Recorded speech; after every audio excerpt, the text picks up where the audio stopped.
दोस्तों, competition academy के YouTube portal पे आप लोगों का स्वागत है।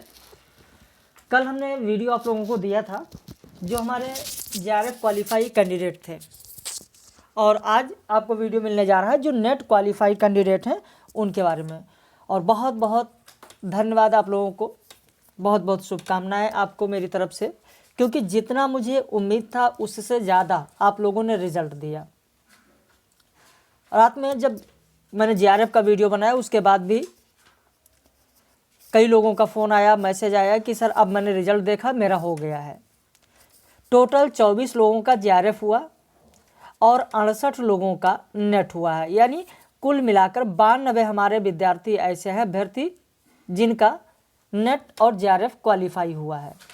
इतनी उम्मीद नहीं थी, मुझे उम्मीद थी और मैं बार बार आप लोगों से कहता भी था कि 70-75 लोग क्वालिफाई करेंगे, लेकिन 92 लोगों ने क्वालिफाई किया। आपने नाम सुना होगा, राजविंद्र कौर हैं, ताज मोहम्मद हैं, प्रियंवदा हैं, पूजा, रोहित, रीना देवी, अमित कुमारी, रागिनी सिंह, अनमोल कुमार, प्रियंका शर्मा, सर्वेश कुमार ये लोग टेस्ट सीरीज में टॉप आते थे। आपने देखा है कि जो टेस्ट सीरीज में लेता था, साप्ताहिक टेस्ट सीरीज, उसमें ये लोग टॉप आते थे, और आज भी इन लोगों ने नेट क्वालिफाई कर लिया। और इनमें से अनमोल कुमार तो ये कहते थे, जब इनका रिज़ल्ट हुआ, जब रिज़ल्ट आया, इन्होंने कहा कि सर किसी तरीके से मेरा हो जाए। और वाकई में बहुत परिश्रमी बंदा है, यह लखनऊ का ही है, संस्थान पर आकर ये मिले हैं हमसे और अपनी स्थिति भी इन्होंने बताया। फिर मैंने इनका सपोर्ट किया और आज इनका हो गया। खैर, जितना मैंने कहा उतना इन्होंने फॉलो किया। अनमोल जी, बहुत बहुत बधाई आपको। और इन्हीं में से एक ऐसी कैंडिडेट हैं जिन्होंने 11वीं बार में नेट क्वालिफाई किया है। इनका जेआरएफ का एज नहीं है, खैर मैं नाम नहीं बताऊंगा, लेकिन नाम वो अब तो समझ चुकी होंगी कि मैं किसकी बात कर रहा हूं। तो इस तरीके से लोग हैं जो लगातार मेहनत कर रहे हैं, लगातार आगे बढ़ रहे हैं। और ऐसे ही और भी हमारे कैंडिडेट जो हैं उनके बारे में बात करेंगे, लेकिन उससे पहले बता दें जो हमारे नए कैंडिडेट हैं चैनल पर जो देख रहे हैं और जिनका हुआ है उनको भी बहुत बहुत बधाई। अब रही बात आगे जिनका नहीं हुआ है, बहुत परेशान है। जून 2021 की तैयारी कैसे करें, तैयारी के दौरान क्या पढ़ें, कैसे पढ़ें, अगर ये चीज़ आपके समझ में आ जाती है तो फिर क्वालिफाई करना बहुत ही आसान हो जाता है। आज इस वीडियो में अंत में अभी हम लोग बात करेंगे कि जून 2021 की तैयारी के लिए कैसे पढ़ें और तैयारी के दौरान क्या करें, क्या पढ़ें और क्या नहीं पढ़ें, किस किस चीज़ों पर आपको फोकस करना है। इसकी बात अभी हम लोग करने जा रहे हैं इस वीडियो के अंत में। देखिए, सपने तो सब देखते हैं, लेकिन सपनों को देखकर उसे साकार भी करना पड़ता है। अगर साकार नहीं करेंगे तो फिर सपने पूरे कैसे होंगे। नरेंद्र वर्मा की पंक्ति है कि सपनों को देखकर आंखें बंद मत करो, कुछ काम करो, सपनों को साकार करो, तुम मन की आवाज़ सुनो। इम्तिहान होगा हर मोड़ पर, हार कर मत बैठ जाना किसी मोड़ पर, तकदीर बदल जाएगी अगले मोड़ पर, तुम अपने मन की आवाज़ सुनो। जब तक अपने मन की आवाज़ नहीं सुनेंगे, अपनी कमियां नहीं ढूंढेंगे कि कहाँ पर कमी रह गई है, तब तक सपने केवल देखते ही रहेंगे, साकार नहीं हो सकता। इसलिए अपनी कमियों को ढूंढिए और आपने कहाँ पर गलती की है, क्या पढ़ा आपने, क्या नहीं पढ़ा, या हो सकता है सही मार्गदर्शन न मिल पाया हो आपको। तो इसलिए अभी इस वीडियो के अंत में हम लोग यही बात करेंगे। उससे पहले जो हमारे कैंडिडेट क्वालिफाई हुए हैं उनसे रूबरू आपको कराते हैं। जैसे बाबूलाल हैं, वेरा राम परिहार हैं, नेहा यादव, सुमन तिवारी, सौम्या तिवारी, विवेक मिश्रा, ज्योति गुप्ता, पीयूष कुमार, रुचि सिंह, कुमारी दिव्या, प्रीति राजौर, प्रीति यादव, और इसके अलावा कौशल किशोर। कौशल जी ने तो बहुत अंत में ज्वाइन किया है, खैर अक्टूबर में ज्वाइन किया है, और पूरी मेहनत और लगन के साथ जिस तरीके से मैंने कराया है उसका रिवीजन इन्होंने बहुत अच्छे से किया और इनका भी हो गया।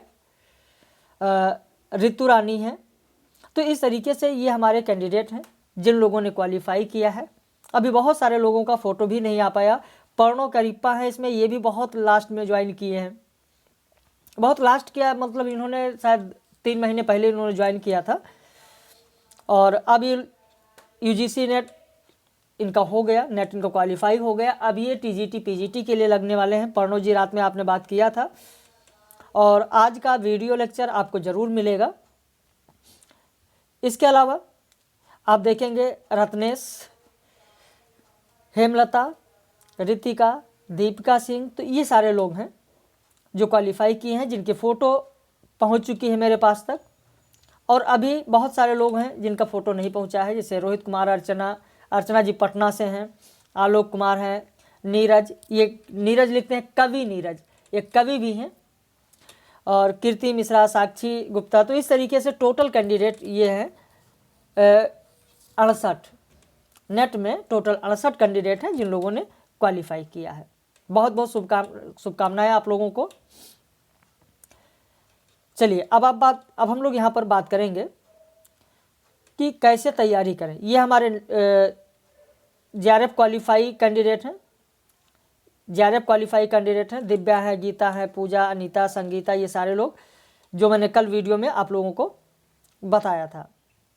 देखिए कल भी मैंने कहा था, आज भी कह देते हैं, प्रतिदिन 4 से 5 घंटे आपको अध्ययन करना है अभी से ही। कल किसी का फ़ोन आया, उन्होंने कहा कि सर जून 2021 में परीक्षा, अब तो बहुत समय है। बहुत समय नहीं है, ये मानकर चलिए, आप अपने ये दिमाग में रखिए कि 15 दिन बाद परीक्षा है, परीक्षा बहुत नज़दीक है, समय बहुत कम है। जब ये मानकर चलेंगे और अभी से तैयारी करेंगे लगातार, तभी हो पाएगा। परीक्षा के समय केवल पढ़ लेने से नहीं हो पाता है। मैं बार बार इस चीज़ को कहता हूँ। प्रतिदिन 4 से 5 घंटे अध्ययन आपको अभी से करना है। प्रतिदिन प्रश्नों का अभ्यास करना है। साप्ताहिक संपूर्ण पाठ्यक्रम पर प्रश्न हल करने हैं और प्रत्येक इकाई पर विस्तृत अध्ययन करना है। अब आपके सफलता में किसका क्या रोल है, आइए उसकी बात करते हैं और कैसे आपको करना है। देखिए सबसे पहले इसको हम 4 भाग में बांट देते हैं। पहला संपूर्ण पाठ्यक्रम, दूसरा खुद का नोट्स ऑब्लिक प्रश्न अभ्यास, तीसरा पुस्तक ऑब्लिक नोट्स, चौथा संस्थान ऑब्लिक शिक्षक। इन सब का बराबर योगदान है, यानी 100% में 25% सबका योगदान है, 25%। अब यहाँ पर आपको हम विस्तृत बताते हैं। देखिए संपूर्ण पाठ्यक्रम से मेरा तात्पर्य यह है कि जो आपके पाठ्यक्रम में दिया गया है, आपको अपने पाठ्यक्रम पर पकड़ बनानी बहुत ही ज़रूरी है। अगर पाठ्यक्रम पर पकड़ नहीं हो पाता है तो फिर ये जानिए कि आप 25% अंक प्राप्त करने से वंचित रह जाएंगे। जैसे मान लिया आपके पाठ्यक्रम में जयशंकर प्रसाद का नाटक दे दिया, चंद्रगुप्त, स्कंदगुप्त, ध्रुव स्वामिनी, तो अब आपको इससे तो यही पता चल गया कि चंद्रगुप्त नाटक का प्रकाशन कब हुआ, स्कंदगुप्त का कब हुआ, ध्रुव स्वामिनी का कब हुआ। इसे आप एकदम आपके जबान पर होनी चाहिए। किसका है, तो जयशंकर प्रसाद का है। इसके अलावा जयशंकर प्रसाद के और कौन से प्रमुख नाटक हैं, जयशंकर प्रसाद का जन्म समय कब है, तो ये चीज़ आपका जो पाठ्यक्रम है उससे आपको पता चलना चाहिए। या मान लिया निबंध की बात करें तो हजारी प्रसाद द्विवेदी का जो निबंध है नाखून क्यों बढ़ते हैं, अब इसके अलावा हजारी प्रसाद द्विवेदी के और कौन से निबंध हैं, नाखून क्यों बढ़ते हैं का प्रकाशन कब हुआ है, तो ये बात पाठ्यक्रम की होती और इससे 25% प्रश्न आपको आपकी परीक्षा में जरूर मिलते हैं। या अगर कहानी की बात करें तो इसे मान लिया एक टोकरी भर मिट्टी, तो एक टोकरी भर मिट्टी जो माधवराव सप्रे की है, एक टोकरी भर मिट्टी का प्रकाशन कब हुआ, किस पत्रिका में प्रकाशित हुई, इसके अलावा माधवराव सप्रे की और कौन सी कहानी है। या अगर राग दरबारी की बात करें तो श्रीलाल शुक्ल का राग दरबारी उपन्यास है, इसका प्रकाशन कब हुआ, जैसे 1925 में हुआ तो हमको पता होना चाहिए 1925। तो इस तरीके से प्रकाशन किसका कब हुआ ये भी चीज़ें हम लोगों को ध्यान में रखना है। ऐसे कविता, यानी जो भी चीज़ें जो आपके पाठ्यक्रम में है उस पाठ्यक्रम को पूरी तरीके से आपको पता होना चाहिए। अगर पाठ्यक्रम आपको पता नहीं है तो ये समझ लीजिए कि 25% प्रश्न से आप वंचित रह जाएंगे। तो संपूर्ण पाठ्यक्रम पर भी आपको बात करनी है, संपूर्ण पाठ्यक्रम पर भी आप लोगों को पढ़ना है, संपूर्ण पाठ्यक्रम की भी बात हम लोग करेंगे। तो ये 25% प्रश्न आपको संपूर्ण पाठ्यक्रम से मिलेगा। जैसे इकाई 3 आप में दिया गया है या साहित्य शास्त्र आपके पाठ्यक्रम में दिया गया है, तो साहित्य शास्त्र में अब आपको ये भी ध्यान रखना है कि जैसे भामा है, वामन है, कुंतक हैं, मम्मट हैं, इनकी कौन सी रचनाएं हैं, इनका कालक्रमानुसार क्रम कौन सा होगा, तो ये सारी चीज़ें आपको जानना है और इससे आपको परीक्षा में 25% प्रश्न मिलना ही मिलना होता है। दूसरी चीज़, खुद का नोट्स और प्रश्न अभ्यास। अगर इसकी बात करें तो आप किसी भी पुस्तक को पढ़ रहे हैं या किसी संस्थान के नोट्स आप पढ़ रहे हैं या कोई गाइड आप पढ़ रहे हैं, तो उसके पढ़ने से भी उसका भी 25% योगदान होगा, लेकिन इसी की सहायक चीज़ होगी खुद का नोट्स और प्रश्न अभ्यास। जिस भी पुस्तक को पढ़ें, जिस भी नोट्स को पढ़ें, उससे अपना खुद का नोट्स भी बनाते चलें। और जब खुद का नोट्स बनाएंगे, प्रश्नों का अभ्यास करेंगे, तो वो आपका हो जाएगा। इसीलिए मैं वीडियो लेक्चर में बार बार आप लोगों को समझाता था, बार बार मैं कहता था कि जो भी चीज़ें PDF में नहीं हैं, जो मैं आपको ओरली ऐसे समझा रहा हूँ, उसे आप लोग अपना खुद का नोट्स बनाइए और उस पर लिखिए। क्योंकि वीडियो अभी आप देख रहे हैं, अभी आप सुन रहे हैं, 2 दिन बाद चीज़ें आप 90% चीज़ें आप भूल जाएंगे। लेकिन कुछ लोगों ने ये भी कमेंट किया, बताया कि नहीं सर, मैं तो देखता हूँ या देखती हूँ तो मुझे हमेशा के लिए याद हो जाता है 2 बार सुनने से। देखिए, ओवर कॉन्फिडेंस ही लेकर आपको डूबता है। मैं बार बार कहता था, मैं फिर कह रहा हूँ, किसी चीज़ की अति अच्छी नहीं होती है, और जब किसी चीज़ की अति होगी तो वो आपको लेकर डूब जाएगा। और कई लोगों ने इस चीज़ को स्वीकार भी किया है। तो ये आप ध्यान रखें, ऐसा बिल्कुल ना करें। अति नहीं होनी चाहिए, घमंड नहीं होना चाहिए। तो जितना चीज़ें हैं, जो भी पुस्तक है, जो भी नोट्स है, या जो भी वीडियो मैं दे रहा हूँ, आपको वीडियो लेक्चर मिल रहा है, उसको देखिए और जहाँ जहाँ पर महत्वपूर्ण बताया जा रहा है उसे अपने नोट्स में लिखते चलिए। साथ ही साथ आप प्रश्नों के अभ्यास भी करिए। हमारे यहाँ तो प्रतिदिन रात में 9 बजे लाइव कक्षा होती है, जिसमें 25 से 30 प्रश्न प्रतिदिन कराए जाते हैं। और इसके अलावा साप्ताहिक टेस्ट सीरीज होगी, जिसमें 50 प्रश्न आपको मिलेंगे, कभी कभी 100 प्रश्न आपको मिलेंगे साप्ताहिक। और 25% योगदान होता है किसी संस्थान या शिक्षक का, जो आपको गाइड करता रहता है। बहुत से ऐसे भी अभ्यर्थी हैं जो बिना संस्थान या बिना शिक्षक के भी आगे बढ़ जाते हैं, लेकिन कहीं ना कहीं उन्हें प्रेरणा किसी न किसी से ज़रूर मिलती है, तो प्रेरणा लेकर भी आगे बढ़ते हैं। ऐसी बात नहीं है कि अगर आप कोचिंग नहीं करेंगे तो नहीं होगा, या जो लोग कोचिंग नहीं करते हैं उनका नहीं होता है, ऐसा बिल्कुल नहीं है। अगर आप उसमें सक्षम हैं तो आप ज़रूर कर सकते हैं, लेकिन अगर आप सक्षम नहीं हैं तो आपको किसी न किसी के गाइडेंस की ज़रूरत होगी, आपको किसी न किसी संस्थान की ज़रूरत होगी, फिर आप आगे बढ़ सकते हैं।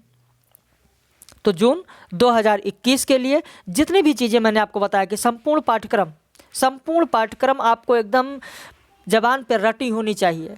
कौन कौन सी रचनाएं हैं, किसका क्रम क्या है, वो रटा होना चाहिए।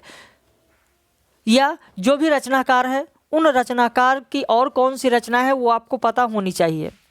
और अपना खुद का भी नोट्स आप बनाते चलें, वीडियो देखें या कोई पुस्तक पढ़ें या किसी का नोट्स पढ़ रहे हों तो भी आप खुद का नोट्स ज़रूर बनाएं, क्योंकि एक बार लिखना 10 बार पढ़ने के बराबर होता है। और प्रश्नों का अभ्यास आपको लगातार करना है, जिससे यह है कि कभी कभी जो साधारण प्रश्न होते हैं लोगों के, वो गलत हो जाते हैं, तो वो गलत ना होने पाएँ। कई लोगों ने तो साधारण प्रश्न गलत कर दिया और उसके वजह से उनका नहीं हो पाया। तो आप साधारण प्रश्न पर भी ध्यान दें। कभी भी ये ना सोचें, किसी ने रात में फ़ोन किया और रोने लगी कि सर मैं तो पेपर देख के इतनी उत्सुक हो गई कि मुझे लग ही नहीं रहा था कि इतने साधारण प्रश्न पूछे जाएंगे। तो मैंने कहा प्रश्न साधारण नहीं थे, बशर्ते आपको 3 बार सिलेबस पढ़ाया गया था, कोई भी चीज़ छोड़ी नहीं गई थी, इसलिए आपको साधारण लग रहा था। और उसी उत्सुकता में, जल्दबाजी में उन्होंने 5 से 6 प्रश्न गलत कर दिया, साधारण प्रश्न, और उनका नहीं हो पाया। तो बहुत दुख की बात है कि आप लोग ऐसा क्यों कर बैठते हैं। मैं बार बार समझाता रहता हूँ इस चीज़ को कि जल्दबाजी ना करें, साधारण प्रश्न गलत ना करें, तो आपका सिलेक्शन रुकेगा नहीं, हो जाएगा। तो यदि आप भी नए हैं तो यहाँ पर जो हमारा नंबर लिखा हुआ है, आप हमारे साथ बैच में जुड़ सकते हैं। क्या फ़ीस होगी वो सारी जानकारी आप हमारे इस नंबर पर फ़ोन करके या व्हाट्सएप करके आप जानकारी ले सकते हैं। आज से बैच प्रारंभ हो चुका है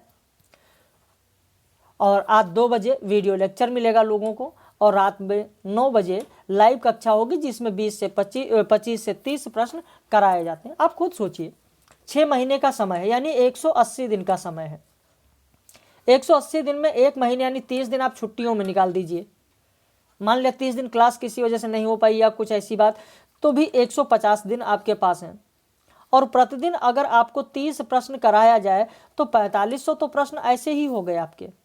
और एक प्रश्न से 4 प्रश्न हमारे यहाँ बनते हैं, हमारे टेस्ट सीरीज में आपने देखा होगा। तो 18,000 प्रश्न तो आपके ऐसे तैयार हो गए। उसके अलावा टेस्ट सीरीज भी होगी, साप्ताहिक टेस्ट सीरीज भी होगी, आपको वीडियो लेक्चर भी मिलेगा डिस्क्रिप्टिव, जिसमें पॉइंट टू पॉइंट समझाया जाएगा। तो जब इतनी चीज़ें आप कर लेंगे तो आपका सिलेक्शन कोई रोक नहीं सकता, आपका सिलेक्शन अवश्य होगा, आप सफल अवश्य होंगे। मेरी शुभकामनाएं आप लोगों के साथ हैं। निराश बिल्कुल मत होना। अगर सपने आपने देखा है तो सपने साकार करने के लिए अपने मन की आवाज़ सुनिए, आगे बढ़िए, किसी चीज़ को कल पर मत टालिए। कल पर नहीं टालना है, तितर बितर आपको नहीं होना। जो करना चाहते हो उसकी लिस्ट बना, सिर्फ सपने ना देख, उन्हें सच में ला। सोच लिया तो सोच लिया, हकीकत बनाने की कर तैयारियां। तेरी रोशनी तेरे भीतर है, फिर काहे तू तितर बितर है। तो बाकी हम लोग फिर से मिलेंगे दोपहर में 2 बजे डिस्क्रिप्टिव वीडियो के साथ अपने पेड मेंबर्स के साथ, जिन लोगों ने एडमिशन लिया है, और रात में 9 बजे लाइव कक्षा में मिलेंगे हम लोग। बाकी आप लोग मेहनत करें, मेरी शुभकामनाएं आपको, मेरा आशीर्वाद आपके लिए। आप अपने पथ पर अग्रसर रहें, आगे बढ़ें।